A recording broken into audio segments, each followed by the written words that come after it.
The sun rises over the African savanna like fire spilling across the sky. It ignites the plains in gold and orange, burning away the shadows of the night. And as the heat returns to the land, the silence of dawn is broken not by birdsong but by the deep-throated roar of Africa's most iconic predator, the lion. They are not just hunters. They are rulers, the top of the food chain. Their name whispered in the rustling grass, their presence felt long before it is seen. For this is lion country where survival is earned, not inherited. In the heart of these golden plains moves at pride, one of the most complex social structures in the animal kingdom. At its center, Makali, a dominant male with a black-maned crown and the slow, deliberate walk of a king. His every step leaves a print in the dirt that others dare not cross.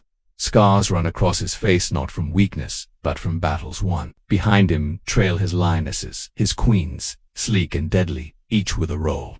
Each with fire in their blood. Makali is not the leader by birthright. He took this land, this pride by force, challenged, fought, bled, and conquered. And in the brutal logic of the wild, he now rules, but his throne is far from secure. Among the lionesses is Nia, lean and fast, with eyes like sharpened stone. She is the primary hunter. Beneath her silence lies a ferocity unmatched in the hunt. She teaches the young, corrects the foolish, and, when necessary, fights beside Makali. The lioness is no subordinate. She is the provider, the strategist, the engine of survival. The pride's strength lies not just in muscle or fang but in unity. They move like a single organism spreading wide in the tall grass, communicating with nothing but tail flicks and silent glances. Prey never hears them, never sees them, until it is too late. And yet, life here is not ruled by dominance alone.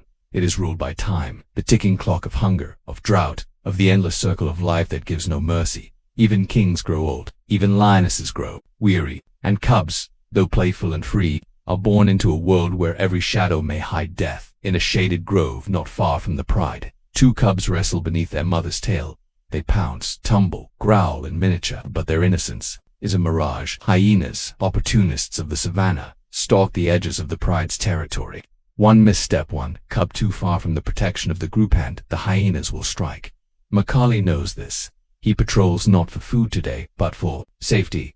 He marks trees with scent, growls low into the wind, and leaves signals that say, "This is mine." It is a claim written not in ink, but in blood. But even kings have challengers. From the east, the scent of another male rides the breeze. Younger, stronger, ambitious, a lion without a pride, a nomad, driven by instinct and hunger for dominance. He is called Django, and his eyes burn with ambition. Django is not reckless. He watches first, studies, counts the lioness, weighs his chances.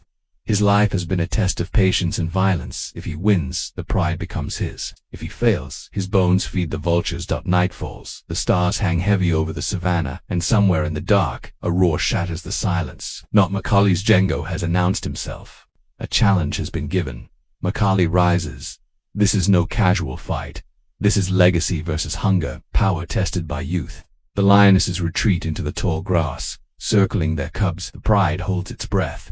And under the cold eye of the moon, the two males meet. The battle is short, brutal, explosive. Roars echo into the dark as claws rake and teeth snap. Dust and blood cloud the air.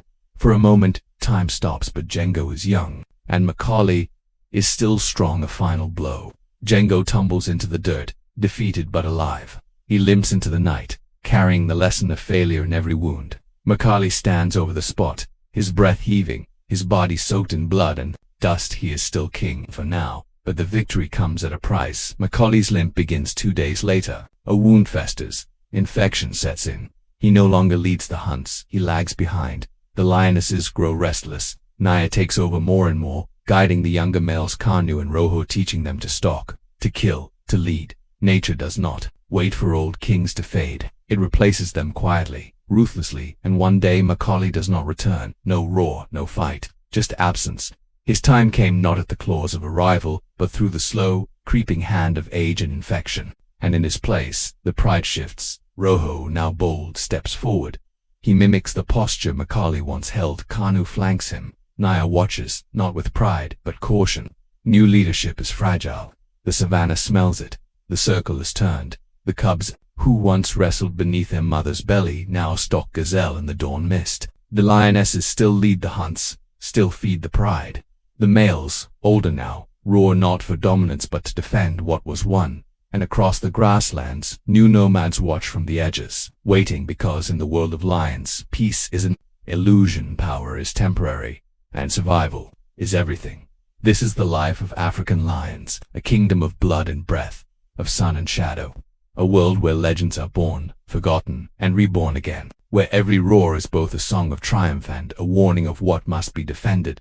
And as the sun rises again over the plains, the pride moves forward undeterred, unstoppable, and unafraid. Because here in the wild, the only law is survival, and the lion is its enforcer.